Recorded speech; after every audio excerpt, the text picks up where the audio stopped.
What's up? What's up? Welcome to an all-new episode of All Over Voiceover with Kip. That's too many alls. You know what? It's been too many false starts. I'm keeping it anyway, just to make my guests angry. Welcome to All Over Voiceover with Kip VH. I'm your host, Kip, and with me in studio are a couple guys who, if you don't know, you need to know. You need to tune into their show. You need to work with them. Both of them are top guys, not only here in Los Angeles, but across the world, really, right? Yep. And they're nodding, and not nodding with any sense of irony whatsoever. Oh, wait, we're not on camera, are we? Yeah, no, we're not on camera at all. No, that's right. I have Dan Lenard and George Whittam, the VOBS guys, who host a weekly, bi-weekly podcast. It's weekly. Weekly Monday podcast. night, 6 o'clock Pacific time. And it's live, so it is live. Guests can chime in and ask questions of you and your guests. Yeah. And I found it to be an invaluable resource, along with having the benefit of being able to be a guest with you guys. And it's I'm so grateful that I could sit down with you guys and talk today. Thank you so much for... And you were a great guest. We loved having you. And Thank people you. Still comment on that show. So. Do they really? Oh, yeah. Oh, that's great. Yeah. That's fun great. having you here. It's like full circle. You're Yeah. on our turf, but we're on your show. That's right. Which is fun. I was just saying to Sherry when I was driving over, like, I really wonder how that's going to, like, feel.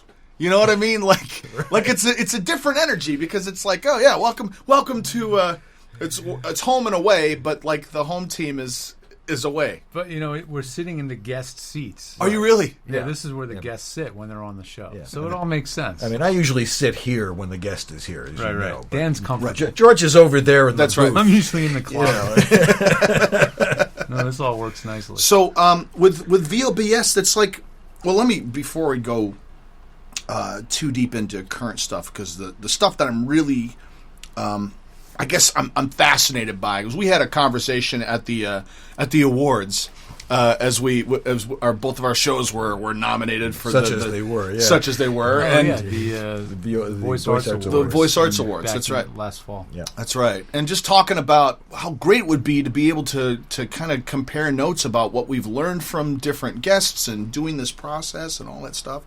But I guess, how did you guys come to?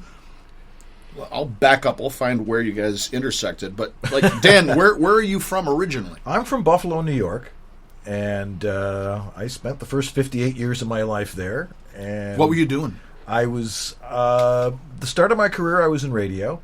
I was an on-the-air jock, and then I was a production director at a number of stations in Western New York and in Albuquerque, New Mexico, for 8 months. What's the experience of being an on-air radio DJ and making that transition from?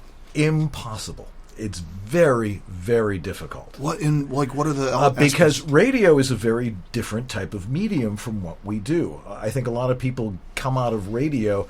Radio is this thing where you're close mic'd, and you're really trying to come across like this. Yeah. And here's the weather for today. And that's not voiceover. Voiceover is what you and I are doing right at this very second, and that's having a conversation. Right. And a lot of people don't get that. Yeah. And when I drifted into a bunch of different things. I mean, I was in radio management for a short bit, and then radio and I parted ways around 1992. Huh. And I sold insurance for a while. I then went back to school, got my teaching certificate and my master's in education. I taught for a few years. What were your subjects? Social studies. Oh, no kidding. American history, the Constitution. And I also taught a course in television studio production. Oh, great! It's the studio I built, and then I left education because that's a whole other story in itself. And I found myself doing voiceover through some weird happenstance of finishing my master's project and doing a radio documentary as my master's project. So you did. What did you like? I guess it's funny to me that the on ramp into voiceover is always. I know when I'm talking about it, I kind of glaze over it until I started really realizing that on ramp was actually the thing that so many of the people who are listening to the show or people who ask me will say, like, how did you pick up the phone and call a guy with a mic? or were you playing with? Did you have equipment around, or Right. like what was that journey for you? Well, into it that documentary? it was somewhat accidental. I mean, I was doing this documentary, which is which I still have. It's a great documentary. It's about this jazz musician in Buffalo, and which is a great story. But I realized when I started recording this, because I had to get equipment for it, I got a mic and I got a digital recorder. And I recorded it and started learning how to use digital equipment. Because remember, back in radio, it was reel-to-reel and razor blades and a grease pencil for editing. Right. So I had learned the basics of how to record. So translating that into digital was sort of like drawing with crayons. That's exactly right. Right. So I started to realize, well, wait a second. If I can do this in my basement with this digital equipment, shouldn't I be able to record my own commercials and stuff like that? I'm just as effective and just as good as any recording studio in town. Yeah. And I went to my computer and I typed in voiceover. This was in 2003. And it was like when Dorothy opens the door from Kansas, from black and white into color. This industry, this online voiceover industry that we see ourselves in today, was just starting to come online. Oh, and it's interesting because I discovered the voiceover world are kind of close to the same time period. Really, that same time frame. Yeah, Kind of, yeah. You were out in early LA by then? early 2000s. Yeah, and then it just and I became part of the community, and which is kind of unique in our business. Yeah. I mean, in the acting business, if you're an on-camera person, you don't really, you see each other in the casting room, Right. and you're like giving each other the eye. It doesn't happen in voiceover. We support each other, and I've watched this community grow, and but that's how I got into voiceover, and then George and I met later on. But why don't you tell them where you came from? Well, where are you from originally? I'm from the Philadelphia. Philadelphia. If you're from Philadelphia, you can say it in 2 syllables. Philadelphia.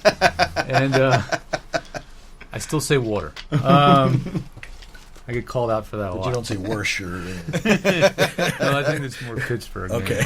That's right. But yeah, I grew up in that area and went to school down in Virginia Tech. Came back from school.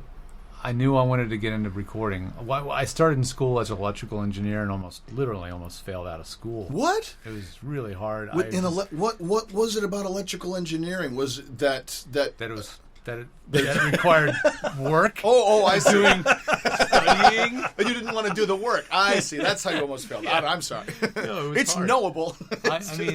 I was kind of misdirected. I knew I wanted to get into audio gear and audio somehow, but I didn't know anybody in recording at all, so I didn't have a context for what it meant to be a recording. Why'd you engineer. want to be in recording? What was it about? Did you mess with it as a kid? Well, I had a music background. My dad was a tinkerer. My dad had a Ewer reel-to-reel. Oh, jeez. 65 or UHER, 66 Ewer German reel-to-reel. company. Yeah. Is that the big ones that they have running computers? In its day, it was the cheap Nagra. Okay. It was the $2,000 Nagra instead of the $8,000 Nagra. And we're talking Right. 66. So this Wow. thing, my dad sold stuff to buy this thing. Anyway, he always was into recording stuff that way. And I just started tinkering with recording as a kid. So I always liked that stuff. Yeah. I didn't know there was a career in it or anything. And then I knew I liked audio, and I went off to be an electrical engineer, because I thought that was what I needed to be doing. Huh. And then I to went do this work, or that's just to get into the engineering world. I thought I had to start as an engineer, like an electrical engineer. I don't know. It was kind of misdirected a little bit in my mind. Anyway, I got into Virginia Tech by some luck as an engineer.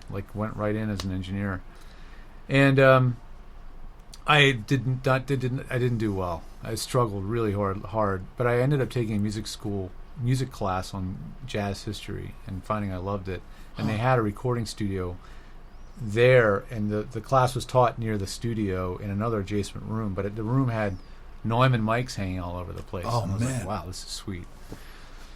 So long story short, I ended up transferring to music and getting a degree in recording engineering at Virginia Tech at the time, which didn't really exist. I basically had to create my own program. That's a whole other story in itself, which I won't go into. Completely relate to that, though, because the school I went to was the same kind of thing. There wasn't they didn't offer what I wanted to do. You carved out. You carve it out between electives and whatever. Yeah, we had this thing called design to option, which was an interesting thing at Virginia Tech. Huh. Even though it was this big engineering school, we were in the School of Music, which was part of the another part of another school, and we could do stuff like that.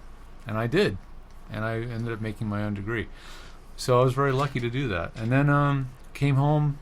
My dad and I started a recording business in an RV.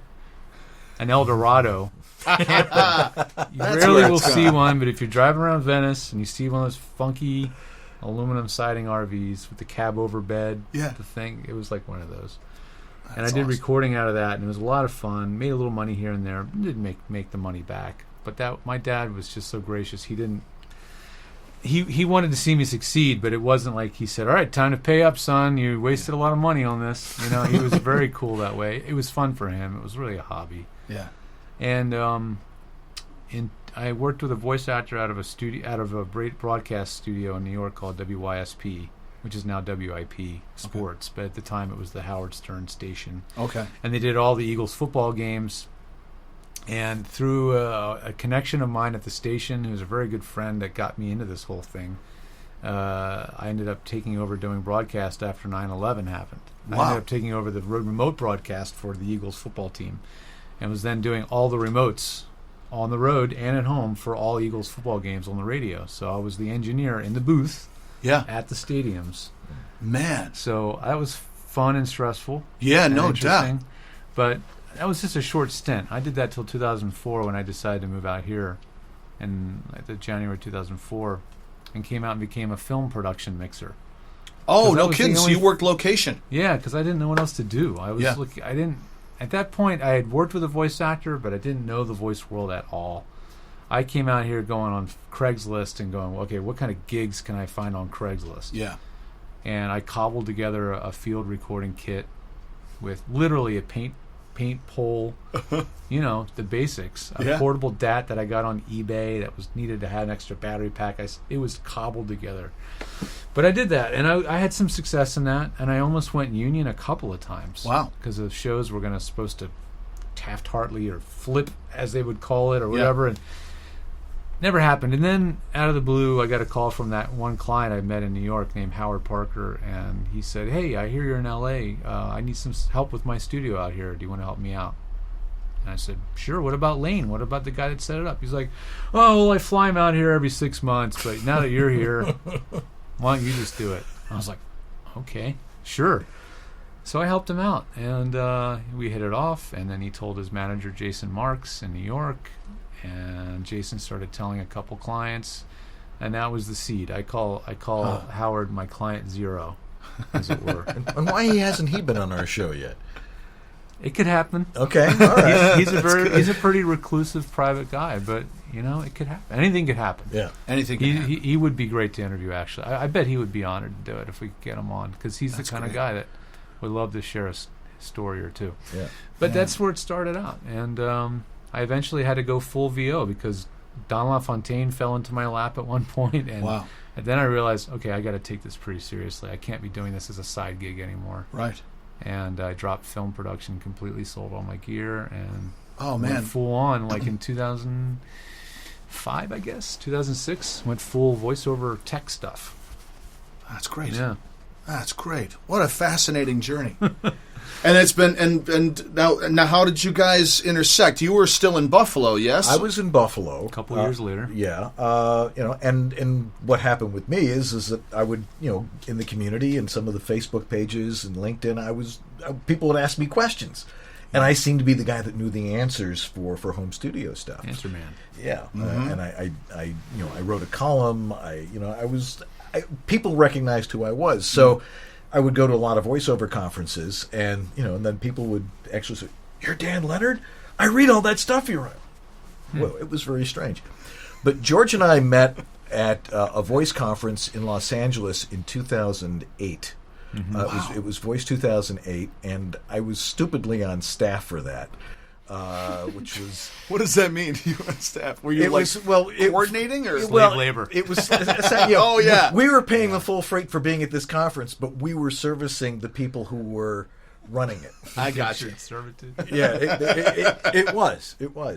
But one of my responsibilities was producing the rooms where presentations were going on. And I don't know who it was that canceled out, but I George, don't know either. George was brought in as a last second replacement to talk about home studio tech. And my job was to produce the room, make sure the microphones were working, make sure the engineers were there, make sure he was comfortable, make sure he had water, all that kind of stuff. And so he's in there about 20 minutes before he goes on, and he starts going through his slides to see what's up there, and he's showing ISDN, and he's showing this compressor, and and these speakers, and I'm like, this is he's going to be talking to a bunch of noobs, and it's going to go way over their heads. So I go running up there, and I'm like, do you realize who this audience is? Yeah. This is what's a good USB microphone kind of a question, right? I didn't know who the audience really was. Right. I was thrust into this thing. I had never spoken in public, really. Wow. Yeah. I mean, that was literally like, trial by fire. Yeah. So we went through his presentation, yanked out all of the, the stuff that's like, I talk about this. Redacted things. Yeah, we very, very quickly. Yeah. And he was a hit. And we've been buddies ever since. Awesome. We just found that we had a lot in common, and that we'd gossip about this stuff on Skype and whatnot. Right. And then 2011 January-ish. Yeah. Right. Well, we had done it. We did a live seminar at the Don LaFontaine Oh yeah, Lab. we did do one thing together. And we did a few webinars together, and then we're talking about maybe we should do a podcast on this because we know how. Yeah. And then one day we were talking on Skype, and I said, "Hey, did you listen to Car Talk this morning? They were talking about this thing," and he's like, "Yeah, I did hear that one." And then it just suddenly dawned. It must have been a bolt of lightning. At the same time, we came up with the idea: why don't we do the show? Since we're troubleshooters, why don't we do it like Car Talk? And man!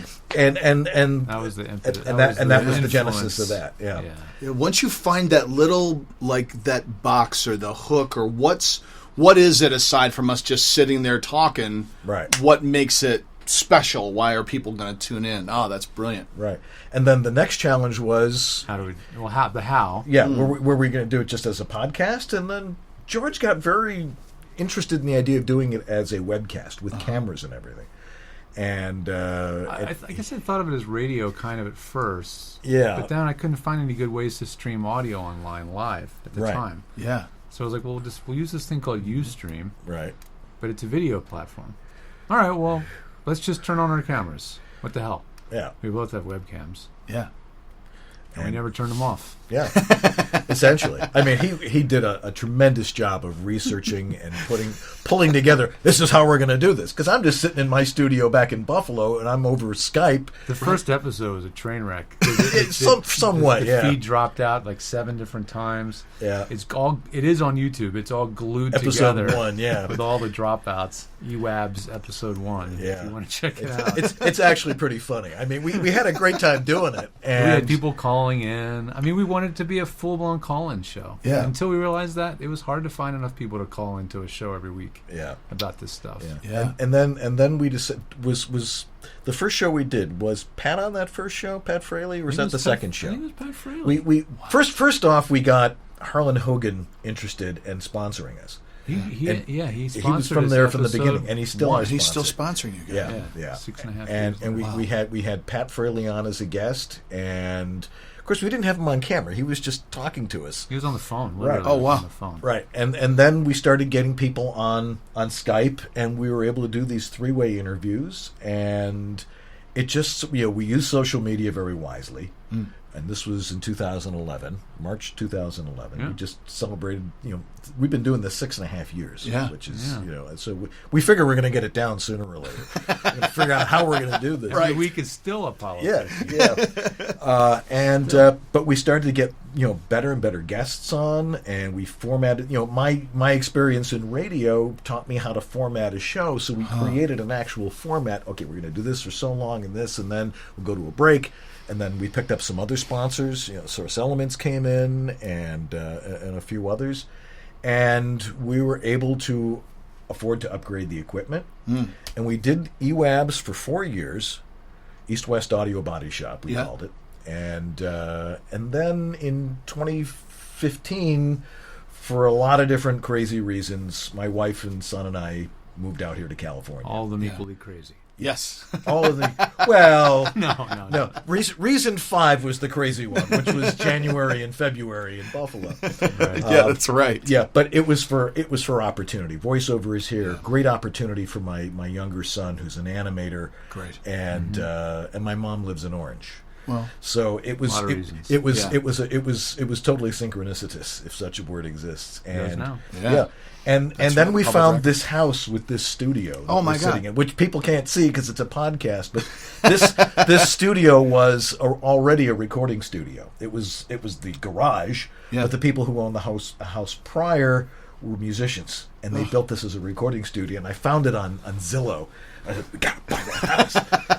And we put a bid on it. We got this house, and it made a perfect voiceover studio, and it also makes a great television studio. It's a great utility space, and to be able to do what you guys are doing, it's just, I mean, it's such a, I mean, I'm sure you get it in feedback from, both social media and people who respond during the week, but your show is such a tremendous gift to people who are, at every level. At every level. I was listening to the episode you had with Sarah Jane Sherman on the other day, 2 weeks ago. Yeah.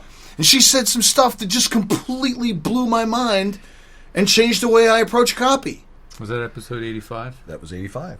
Just for your reference, for your listeners. Yeah, yes. Watch episode 85. 85 with Sarah Jane Sherman. It's amazing. It was just a simple comment about you get sides, but I think about them as sides to the character. Right. And the framing of that notion... Right. I always thought a side was what you got when you were doing a musical. Right. Right, exactly. Just like, here's just a sample of what we want. Right. But, I was teaching last night and really was driving that point home with my students about, you need to think about the full range of what this character is and how can you interpret them differently based on the specs. Right. And why did the casting director give you exactly this versus... any other copy in, right? You know what I mean, right? So it was really, really just valuable and helpful, and That's cool. and That's really cool. Just as worth one tip or one truth to be able to walk away from the thing with. It's really, really great. Yeah. We certainly make you wait for it, though. Yes, it's a long show. I had to wade through a whole lot. I love the format of your show, though. When you listen to something for a while, you get a sense of what that format is going to be, what that pattern is. Yeah. And being a guest, it was cool to be in the chair and watching you guys do the troubleshooting for guests and to be able to throw a comment in here or there, that kind of stuff. Right. It's, I don't know. It's great fun. I had some experience as a talk show host when I was in radio and spent some time in public television. So, and my degree was in broadcasting. Yeah. So setting up a television studio and understanding studio operations, both of us know that stuff. I had a minor in communications. Okay. I was on AM radio from 2 to 4 a.m. Oh, okay. It's been 15 years on radio. Yeah, right. Yeah, you were just turning dials. I had one semester of television production at Virginia Tech. Yeah. So that's one of the things that drives me nuts when I talk to people, when I'm helping them with their home studios. They go, well, I've been doing this for 20 years, but I was talent. Yeah, and I'm like, were you talent that were you actually writing your levels and doing all that work at the same time? Right. Yeah. So that experience in radio was very valuable to me, and it gave me an edge to teach other people how to do it. Well, I think that's a really interesting point, Dan. Is that voice actors are in the revolution of home entertainment, home theater, home recording. Studios. That's it. Sorry. You see how often I say it. The personal home studio. The personal home studio. And in this era, how tech savvy actors need to be, aren't. and aren't. Yeah. Yeah. From your standpoint, what do you think is minimum system requirements? What's something that if an actor doesn't know how to do, say, Audacity, what's the minimum system requirement? I know, when I'm teaching in class, I can say it can be easy. There are easy ways around it, but right. what are you guys? Our philosophy and you know, and George comes from a more sophisticated engineering background than I do. Mm-hmm. You know, I was an on-air engineer. I know how to. I understood modulation and all these other things. But what we've come to a consensus just in the hundreds and probably thousands of people that we've worked with, that it's actually quite simple, and that when I arrived here in Southern California and started working with people, people were 10 years behind. They were using a lot of obsolete equipment. They were taught wrong. They were taught by some recording engineer that said, "Well, you need this processor and you got to have this." Or a radio producer, or lots of processing, right, and compression, and right, all sorts of. And I keep thinking, how much work were these people not getting because they were recording like that? Whereas modern recording requires very simple things, and we've been able to break it down to a couple of very simple rules. The majority of the quality of your audio is dependent on the acoustical space in which you record. So if you're recording in a bathroom, people are going to tell you're recording in a bathroom. Yeah. And it has to be, you can't have room reflection. You can't have exterior noise coming in, so you've got to find a really quiet space. And how you use your microphone, not necessarily the mic you use. You don't want to use a cheap mic, but you want to use a mic that is, over $200, $250. There's slight little differences, but people say, "What's the best microphone for voiceover?" And I always have to say, "What price? What's your price point? What's your budget? What's your budget for that sort of thing?" I'll be happy to for you to buy $1,000 mic, right. But there's no microphone out there that will change the way you perform. That's copy. right. That's right. It's like what's the best price I can pay for a microphone? How much are you willing to spend on good acting classes? Right. And the more expensive the microphone, the more critical the acoustical space you're recording. That's interesting too. Wow. Yeah, it's more if it's more sensitive, it hears more, which means the room is more critical and all that kind of stuff. So, I'm going to go out on a limb and say you could even start out with right mic technique. You could probably start out with an AT-2135, which is really a podcaster's favorite. Mm-hmm. It's a dynamic mic, but I've heard that mic sound exceptionally good. And what's good about it is it's dynamic. Yeah. So it's a lot less sensitive to bad room acoustics. But it takes some skill. Any mic takes skill to use correctly. And just like Dan said, it still takes good acoustics. One mic that's less sensitive to background noise will also be less sensitive to your voice. So then you need more gain. You use more gain, and then it gets noisy. So it's not one thing. Fix one thing and something else. It's like a balance. Yeah. So what mics we'll recommend is going to depend a lot on people's budget, what the spaces they're recording in, what their voice is and like. sometimes if they're a man or a woman. There's some mics I may recommend differently for women, but generally, mics are pretty accurate instruments. They all just have slightly different variations in response. And no engineer can hear the difference.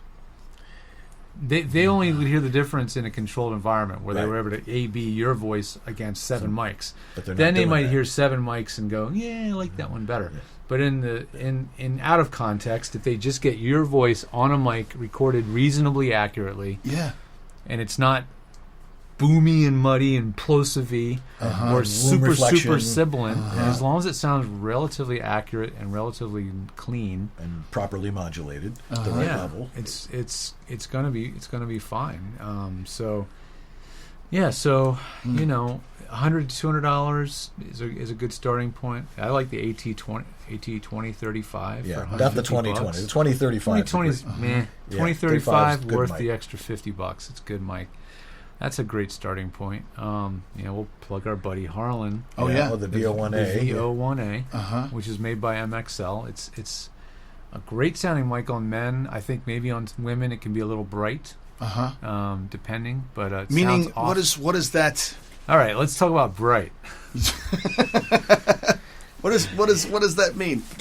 People, when you're describing audio in verbal terms, you have to interpret difficult. it. So, and you'll hear producers and people use terms like bright, muddy, dark, woolly, fuzzy, hollow, honky, whatever it is, MIDI, nasal.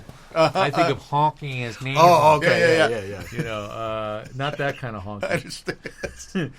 And so I like get that a mic note all the that's- time, actually. Yeah, a mic that's too bright. You're just too honky. Yeah, that's Sorry, man. Sorry. Next. But yeah, if the mic is really bright, that means it's very sensitive to high frequency. Okay. So it's very SC and sibilant, and it just really picks up a lot of that Which stuff. is a problem with a lot of women's voices. A lot of women, and Some amazingly, guys. a number of men's voices too. I've worked with men all the time who have a sibilant voice, and sibilance is part of your acting skill and your ability. It's a physiological thing. You can actually train yourself Well, yeah, because out of sibilance. Yeah, with voice acting, a lot of some of the audio problems are actually physical voice problems, and they come from overemphasis on certain syllables. And if someone overemphasizes and overperforms, as opposed to talking like they're just having a conversation with somebody, which is what all these producers seem to want these days. Yeah. Those problems go away. Mouth noise, clicks and stuff like. Everybody's like, "What's the answer to mouth clicks? Granny Smith apples or Alkalong or all these different remedies that are out there." Like, relax, just be yourself and talk the way you're supposed to normally talk at the right mic distance, and it'll probably be fine. Yeah, Yeah. stress makes a lot of mouth clicks. Yeah, And a mic that is bright picks up more mouth clicks also, because clicks are high frequency things. So a bright mic picks them up more. Another thing is the closer the mic is, the more it hears mouth clicks. And then the quieter that you speak, the louder the mouth clicks are in relative to your voice. Right. Because mouth if clicks you're- are mechanical. When you open your mouth or do anything, the sound of those sounds don't vary. It's like a harpsichord. It's the same volume no matter what. But your voice, you can vary dramatically in volume all the time. So if you're speaking softly and the mic is close, it magnifies the mouth noise. Those clicks get so much more. They're just so much more obvious. That's why it's such a audiobook audition killer or whatever. Yeah. It's absolutely. brutal because you aren't, especially for folks who are working in a smaller space at home or Small spaces are hard to work in. you don't have the room They're to hard to work in. kind of Here, expand and in stretch this room, out. This room's about 14 by 16. I don't know, a something little like smaller that. than that. I think it's a little 12 by smaller than 12, that, and we're 2 feet away from the mic, and Yeah. we can do that because we have a big open ceiling, vaulted with panels and everything, and the room's treated. Most people don't have that luxury, you know. And this is ideal to be able to work this far from the mic. This is the kind of thing you can do in a great professional studio. Right. Yeah. And if you go over to Disney or one of those other places in their studios, that's mics where the are- mic is. Here. That's right. Everybody might- else is like trying to talk really, and you don't even need a pop screen if you No. use the mic properly. Mic's Yeah. like way up here. Yeah. I mean, thinking it from in those terms. I mean, you've seen my home studio. I Yeah. mean, am I for commercial auditions for all those other kind of things? Because that really strikes me too. Of like, you go into the Warner Brothers or any looping situation, and the mic is Up there. 3 feet away from you. Right. Yeah, and granted, they're probably, but the way I work with my mic on the mixing board, I'm probably at like 9 o'clock where I've got all this gain I could possibly use, but I don't use Right. any of it because I'm going to get loud and I don't, Yeah. But, it's so directional with a 416. I can probably be this distance. Well, it And was just as designed good for range. that. Remember, the Yeah. 416 was designed as a video mic. Right. So it's highly directional to be on top of a camera or on the end of a boom, Yeah. out of sight of the camera. But we've become accustomed to the way that mic sounds very close. Right. Because of its use in studios with voice actors. So Yeah. now we're used to it sounding up close, and it's used up close a lot now in voiceover. Yeah. So it's the mic, it's the room or the size of the room, it's the distance, all those things to go together. And we haven't even talked about preamps, cables, AD converters, and all the other crap, because that stuff is so far down the hierarchy. Yeah. We'll that's why we spend so much energy talking about all this other more, I don't know, Simple esoteric. stuff. Well, Yeah. it's simple, Yeah. but it's esoteric too, because it's not so. People just want to hear, what mic do I buy? What cable do I get? What Yeah. preamp do That's- I buy? that's not what's gonna They get just you want to to know work. their shopping list. That's Right. right. And That's right. That's not the secret at all. That's fascinating. Yeah, but then you got to hook the mic to the computer. So a reasonably good mic cable, $20 to $30 mic cable, and $100 interface. Yeah. And the funny Scarlett. thing is the Scarlett 2i2, which we recommend. Solo. The price of these interfaces is under $150. Yeah. And the sound quality out of those is like 100 times better than what we were putting out when I was in 20 radio. years ago, sure. Yeah, you know. Man. And a lot of people create these audio chains that they were given, like we were talking earlier, and they're not relevant anymore. Everything that could be done to process your audio, if you understand how to process your audio, why you need to process your audio, or if you need to at all, Or when it's appropriate. or when it's appropriate, it can all be done on the back end. It's all can be done in post with software. The software is so incredibly powerful. Yeah. So any corrections that you need to make, and that's the thing about processing, is it's not there to enhance your voice. It's there to make minor corrections to the way the frequency or the response of the microphone, the room you're in, if there's a little sibilance or something along those lines. It's not there to enhance your voice. And we get a lot of people who get stuck on this. I got to get this compressor. I got to get this stuff because that's what so-and-so has. Yeah, but, you know, George has the greatest joke of all time about this because people would always ask him, "What is it you've got in Don LaFontaine's studio?" Don LaFontaine. They did. The guy would Yeah, sound I got good on a those. Radio Shack electret condenser mic. You know? When he died, people were literally asking me, "Can I buy his stuff? Can I borrow his gear?" I'm like, you know what? I don't think his wife needs to sell it, first of all, and I don't think Nita wants to sell it. It's And a- it won't it's a help you. Shrine. Yeah. Yeah. Yeah. You know, but yeah, that was a big misnomer. Buying all that gear was gonna book you gigs. Yeah, that's right. No. It's not like, you know, like our hi-fi systems in the 70s of like, what's the biggest thing, you know, so you can really, Right. you know, make Rush sound awesome. Rush already sounds awesome. Yeah, that's Did right. you see that documentary on Netflix about No, Rush? I haven't. I was Oh just my pulling, God, just you randomly gotta pulling watch Rush. it. Okay, I'll You watch gotta it. watch it. That's awesome. So good. But like, it's great to hear that, and to be able to share that wisdom about processing and posting, and there's that overlap of tech and creative, you know, between the two of you guys, and it really hits all marks because there might be something that someone assumes is a tech question where it's your voice, man, Right. or vice versa. You can solve that problem with some more proximity, you know, that kind of thing, Yeah, the Or show less proximity. or less proximity. The show started out, you know, really as a tech show, and we That didn't realized last over long. time. Well, we realized over time that, well, first of all, guests that are actors didn't want to come on and talk tech, and some guests may even shy away from being on the show.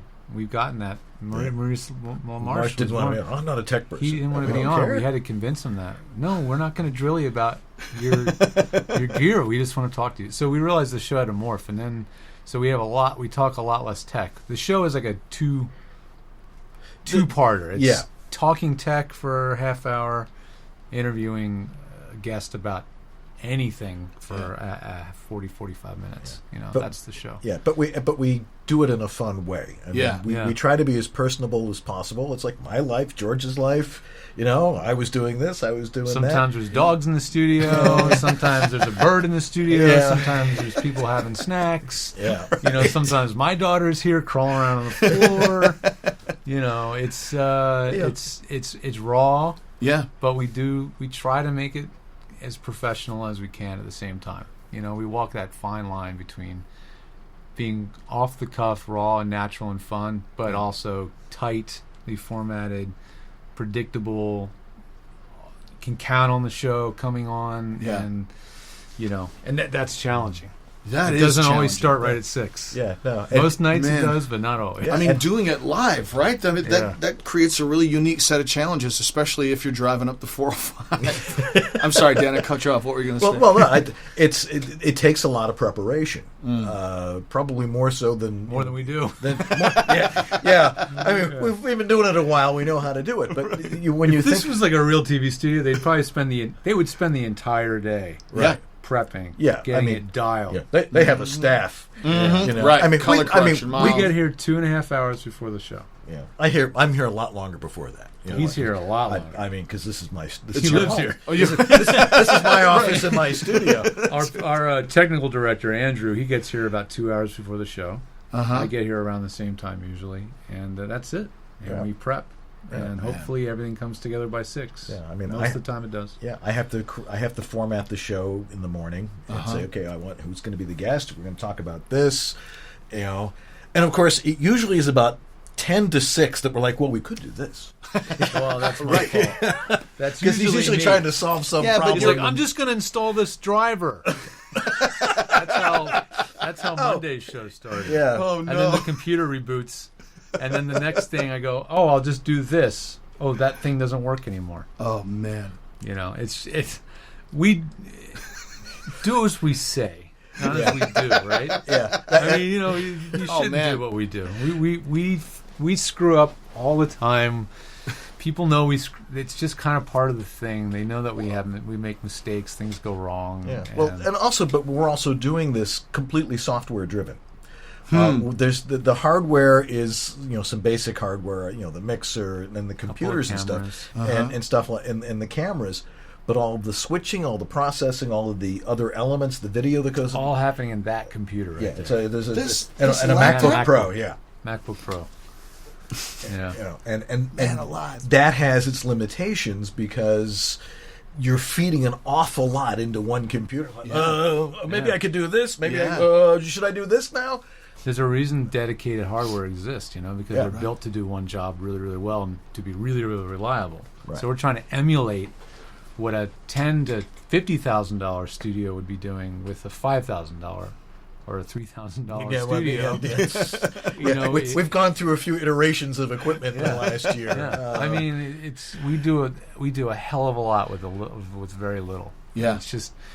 That's just always been my thing, though. Like I had spent some time interning at Sigma Sound in Philadelphia, which was a major studio where they recorded the OJs and the Jackson 5 and all the stuff in the 70s. They had the platinum and the gold and the whole thing, and the Roots were downstairs recording on the ground floor of the studio when I was there all the time. That was their home base. It was a cool place, but that wasn't my world. I spent a few months there, and I was like, no, this isn't for me. And they stopped calling me in after a while, and I was more fun. I was more at home with just a couple of mics, an 8-track recorder, recording a jazz combo in my parents' house or on location, just working with the bare basics and getting the best I could get out of those basics. Yeah. So for me, it's very natural to be working on the basics, not saying, well, I can't do this show. I can't do this without $50,000. Forget it. It's not going to happen. I can't do it. That's not been my attitude. It's like, Fortunately. no, let's make it work. And it doesn't always work great. And the most frustrating thing is when it does work great for a few months or 6 months or 8 months, And all of a sudden, and then it doesn't. Yeah. And you go, what? What is so causing that? Is it frustrated. is it a Yes. software update? Is it a Software, BIOS someplace? hardware. Sometimes it's hardware. Sometimes you just don't know, and it's just maddening. We have literally canceled one show, literally ever. yeah. Where we've Out of- been ready to go on the air, and we had to send a guest home. Oh. First time was just a couple of months ago, and and you'd think after doing this for 6 years that would not ever happen again, but it happens. And fortunately, she came back. Yeah. Wow. She was gracious enough to come back. And gave Kiff that great Yeah, piece that of was Sarah. information. Oh, that was Sarah. Yeah. Sarah Oh, wow. was here. I was in Buffalo. No, you were in Boulder. Sorry, Boulder. Oh, in I Boulder. think of Boulder, Buffalo Yeah. University of Colorado. Buffalo's the Buffs. That's where that all comes together. But I was there, and so if I was physically here, I might have been able to start yanking the computer apart and triaging and sweating profusely and all this stuff and getting us on the air hook or by crook. But And then Andrew wasn't there that night. Andrew it was just a It was- perfect storm. I was trying to do it all remotely. It was just a perfect storm. So it happened, and then we just pivoted, and she came back, and we had a great show. It's fun. Our loyal fans get it. Yep. And then we try to put out a product on podcast and audio, and then the YouTube product that is pretty tight. Yeah. So if there are major train wrecks, we do edit the show. Yeah. And before it goes on YouTube, we will chop out the big train wrecks. We trim the heads and tail. Make sure it's a tight show, before we upload it. But most of the shows you're seeing, when you see Dan and I, and hey, this is Dan Lenard, and that's literally that's us hitting the record button, and then at the end, it's us hitting stop. There's no edits in most of the shows. And that was done deliberately because we're just lazy. We didn't want to do it. I was like, from day one, I was like, we are not doing post. We hardly have time to do this. This has got to be it. You can lop out what doesn't work and just lop it out. Right. With the, I mean, during the 6.5 years that you guys have been doing the show, what are some either not necessarily memorable moments? I don't want to. It's not like a the best of Johnny Carson, but like what things, what truths have you heard either that was given to you by someone that sent something in, or from each other, or from a guest that changed your trajectory or changed your paradigm, the way you think or teach or just process? Well, I mean, aside from some of the really great guests that we've had on here, the certain patterns emerge because we ask, where did you come from? Why are you successful at what you do? Mm-hmm. And there's a lot of commonality to that, which is I prepared, I worked, I studied. When the opportunity came, I was able to perform. And luck favors the prepared. Yes, is the very, very short version. Yeah, or as my father-in-law used to say, the harder you work, the luckier you get. Yes, there you go. And so that's been, I think, in the voiceover business, that's the truth I've gotten out of it. Most of the guests, we've very rarely had tech guests on.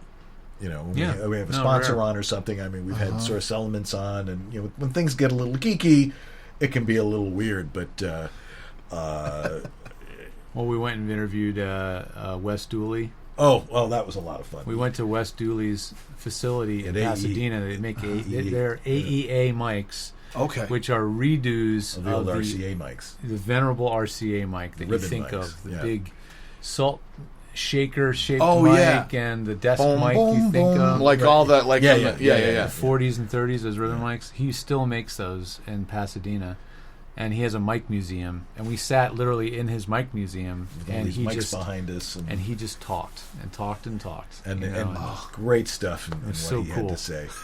And he still does that to this day. Yeah, if we see him at a trade show, he just on and on and on.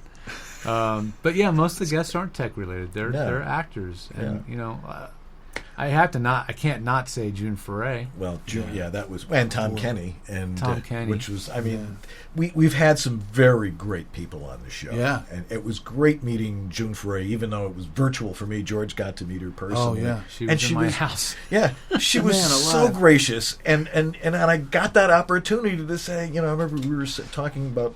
When I hear your voice, all I hear is Bill Scott going, "Hey, Rocky, watch me pull a rabbit out of my hat." And she jumped right into, "Well, that trick never works." And it was like, immediately. It was like, my life is complete. Yeah. It really was. That was a magical moment. And, when she passed away last week, it was a sad time, but it was also worth celebrating because she led an amazing life. Oh. Tom Kenny came over to your house and talk hung about out. the most freaking genuine, freaking sweetest dude ever. Yeah, like, he was a riot. It was just fortuitous timing because he was flying into LA and he found out that the studio, my place was in Santa Monica. Yeah. He's like, "Oh, I'll come by. I'm on my way home to the Valley or wherever he lives," and he's like, "I'll just come by." I was like, "Oh, okay." What the? And he hung out because our guests have to wait for us to do the first half of the show. Yeah. He hung out in the living room with my, at the time, 3-year-old daughter for like 45 minutes, just hanging out in the living room.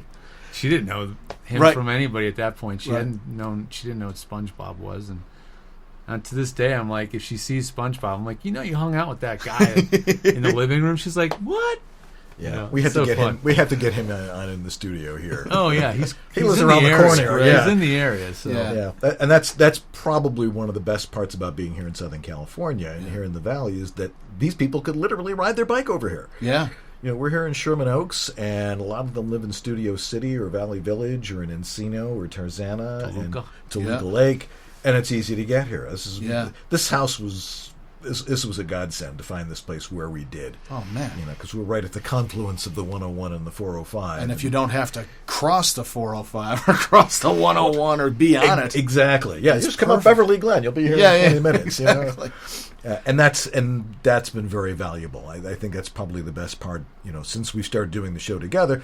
But it also has allowed us to be closer friends because we're in the same place now. I mean, I was on the other side of the planet. We go fly radio-controlled planes together. Yeah. Do you really? Yeah.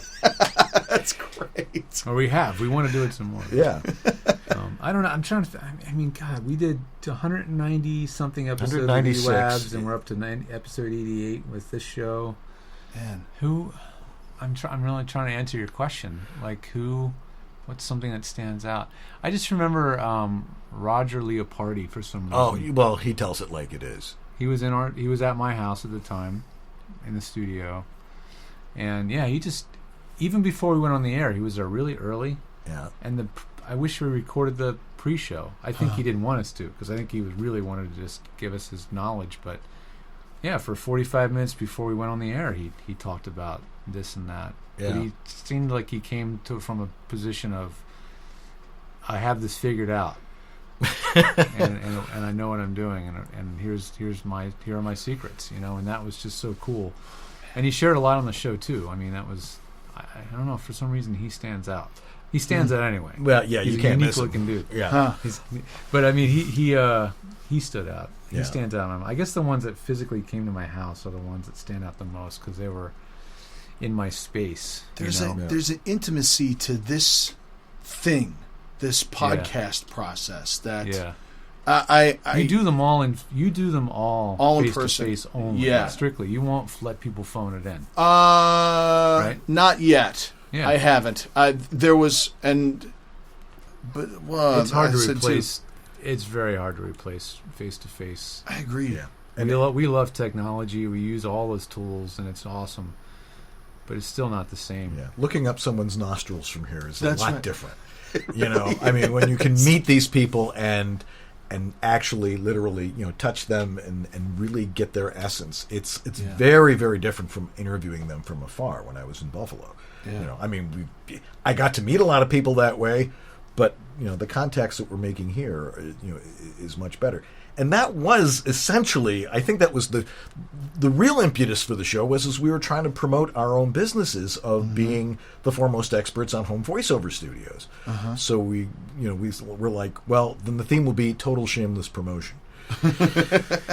Lots of plugging. Yeah, lots of plugging of our services, and that sort of fell off. And we've gotten back at, hey, look, we're here, doing our jobs. Sometimes we forget because we're having too much fun. Yeah. And we do have a lot of great sponsors. I mean, we do have a lot of sponsors that get plugged on the show, and it helps. We're all helping each other out, and every sponsor we have on the show because we personally believe in what they're doing, and we don't advertise crap. Right. And we do have a good deal of commercials. I mean, we probably have as many ads per hour, maybe more. Almost as many ad hours as maybe a TV show would. Yeah. Wow. But people are accustomed to we actually ask, we have a survey. Are there too many ads? Are they too long? And the vast majority of people say they're fine. Yeah. A few people say maybe too many. A couple might say there's some are too long. But if you were advertising Smucker's Jelly on your show, I'd be like, why are you advertising Smucker's Jelly? Yes, it's delicious. Well, that's why we have sponsors, so we're not advertising Smucker's Jelly. That's right. On when we first started out, and we were we were doing it on YouTube, and with the YouTube, you get pop-up ads. The pop-up, and it would just cut out on us. With Ustream. It was with Ustream, right? Yeah, Ustream. Right. Really? The platform we were using to do live streaming was called Ustream. And if you didn't pay a considerable amount of money, they had ads that would preempt the show for a minute at a time. So you'd be just talking away, blah, blah, blah. And then the guy, and then it would be an ad for Valvoline or something. Oh, my gosh. And then they'd come out of the ad, and then we'd be sitting here talking like nothing ever happened. We didn't know. That was like, all right, that's going to come to an end. Yeah. So we started to pay for the bandwidth. Paid for the bandwidth and then got the advertisers to help us pay for that. The show has almost never come out of pocket. Wow. If it came out of anybody's pocket, it was Dan's, and that was try to make sure that's the bare minimum that happens. I hear the you. bare minimum. The show pays for itself even now. That's great. It's great. And then we look for people to be here. Speaking of face to face, we want people to be here. You know, it's not a big place. You mean come and watch when you're doing Yeah, an Oh, yeah. episode? absolutely. Yeah. Oh, man. Was there an audience here when you were here? I I know my wife was here. Yeah, I think Marcy came in, and I don't remember if Kathy was here or not. Catherine probably wasn't. She comes all the way from San Diego. Yeah, she comes all the way from pretty San far Diego. away. Yeah. She's taking my my class right now. So I hear. Nice. yeah, it's been great. It's awesome. Yeah, Great to visit Catherine is our producer, and she books She's been all our booking guests. for us Yeah. for 5 years. 5 years. Yeah. she's, That's she's so awesome. nice to help us. Yeah, we like people to be here. Like, Great. it's not big, but there's enough space for maybe 4 or 5, 6 people to pile in here, and it's way more fun for us when there's an Okay. audience here hanging out. I'll take that to heart There's and an energy to people being here, even Yeah. no matter how small the audience. They're still different than if it's an empty room. I agree. There just feels like this immediate. Even if you see a chat room full of people, there's still just numbers. Right. There, that, like. I'm curious, Dan. That like, helps. That does help. Not even Or numbers, just seeing the people chat rooms. commenting. see their names. They have a lively discourse going on. It's Yeah. like a show within the show. Yeah. It's like, are they even So that actually watching does us? have- Yeah, they're that sort of does watching help. us. But it's not the same. Yeah, the fact that it's in real time. But we found that we did a couple of live shows at the conferences, and then we did our third anniversary show, and the one that we did in Irvine, where we had 40, 50 people watching the show. It was a TV show, and I would say something funny, and people would laugh. Wow, and we that got laughs. We got laughs. We know people are laughing out there because they'll say, "Hey, that was really funny, Dan," in the chat room. But when you get it immediately, the immediate feedback, it just drives the energy, and you go, I think I'll be funnier. Yeah. When we do live webinars or live seminars, when we would do them at conferences, and suddenly there's 50, 60 people watching it, we're putting on a show. It's showtime, and we want to be funny. We want to be entertaining. People have questions, but they teaching is about keeping people's attention. That's and right. While people are, If you've got to keep them entertained, and if we so would they just can relate to rely it. on waiting for questions to come in for every show, we're going to have dead air. We're not going to be. I think we've answered them all, though. And we have answered so many questions about tech man. at this point. We've answered almost everything, I think, at this point. Yeah. And we have a huge show log database because one of our friends, fanatic fans, types notes of every show for us for Oh my free gosh. and puts them on Google Docs. So we have a huge searchable Google Doc folder of all the show notes from every show. So if you want to know about something, and when it was in the just particular type episode, it in it's there and just search it's for there. it. Oh, that's great. yeah, it's so cool. That's so We cool. have such a great little. And he volunteers. He We have does a it bunch of voluntarily. volunteers. I mean, we've got a guy who comes in. Of course, he brings beer too. That's always helpful. Who runs the chat room for us from in here, and Chris Jack Daniels. Yeah, he likes meeting all the celebrities. I love how he'll say during a break, the chat room is really loving it. Really loving what you have. He's like, they're loving it. The chat room's really loving it. I'm like, Jack, you're I remember awesome, him man. saying that. That was You're awesome. awesome, Jack. It was like, the chat room's going crazy, you guys. Yeah. Tonight is the night. Yes. Yeah, as I like to say, this is the best show we've done this week. Tell me how people can find your show, find this database, and find your services, how they can reach out to you to help them get coaching and studio help. Yeah, well, all right. Well, the show itself is based around our website, which is vobs.tv. Not .com, not whatever. It's .tv. Okay. And the show is always running there, but when we go live at 6 o'clock Pacific time, the show is presented there along with the chat room. Awesome. So they get the full experience. Just all they have to do is go to our website, and they'll find it there. And the podcast, we say this at the end of every show. The podcast is on Stitcher, Podbean, and iTunes, and wherever fine podcasts are sold. And the show VOBS, just search for that. Yeah. VOBS, it'll come up. It'll come up, yeah. And then if they need help with their home studios, that's what George and I do. I mean, that is our meat and potatoes business. I'm also a voice actor. I'm also a full-time voice actor. but I so enjoy working with people, especially in their homes, sniffing around their homes. Where's a good spot to put a studio here? But they can reach me at my website is homevoiceoverstudio.com. Okay. And they can email me at danlenard.com with no O. It's Lenard. George? And I am available on georgethetech.com. Or for the geeks, georgethe.tech. TECH. Just found that domain. Oh, that was pretty cool. And that's where you can find the services I provide. And you can book me by the 15 minutes, or you can book me by the service, or I design studios from the ground up, and I find a place to put a mic in your walk-in closet and anywhere in between. So that's great. Whatever you need. That's, I mean, getting a sense of the scope of what you do. You know, like I know there are folks who are just kind of getting started and don't know even where to begin. And then do I reach out to someone who is, you know, has worked for Dunlop-Fontaine? Is that overkill? Yeah, I mean, sometimes people, I guess I understand. Sometimes people are intimidated, thinking, Sure. well, you do like Don stuff. And no, I work with voice actors. Like it just doesn't matter. If you're serious enough to hire me, you're going to get extremely focused information very quickly, and you know, I get you on your way. Right. So. And what we offer is tangible, because it's not like, well, if you work with me, you're going to be successful. That's up to you. Yeah. You know, a lot of coaches are saying, you know, look at the success I had, and if you study with me, you're going to do, and I'm going to teach you how to do this tech, and then generally we end up mopping up afterwards. There are a couple of coaches out there that just give horrendous technical advice, you know, so there's a lot that people need to learn, but we can simplify it for them, and so they don't have to worry about it, because once you get your audio sorted out, the rest is all performance, and we want people to be able to perform and not think about the tech. That tech has to fall away. Yeah. I've been in debates online about, can you engineer and act at the same time? I don't believe that you can. You have to engineer enough to get it running, and then shut that off, and now you're acting. You have to make yourself in a dungeon reacting to some creature. Right. And if you're thinking about how hot you are when you're screaming. Am I clipping? Yeah. Yeah.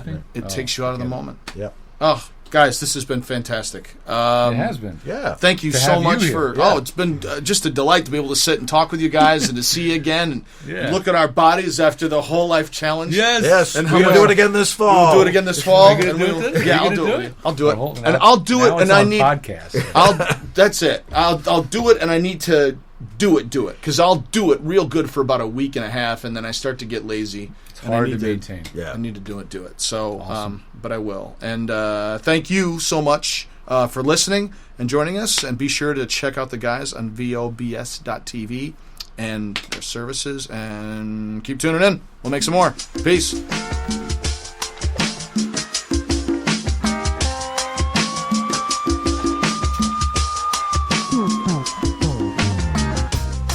Thank you for joining us on All Over Voiceover with Kif VH. Please take a moment to review the show and let other folks know what you thought. And if you dug it, please subscribe. Follow the show on Twitter at AllOverVO, and check out our Facebook page at facebook.com/AllOverVO with Kif VH. That's it for this time. You get what you get, and don't get upset. Claim victory and depart the field.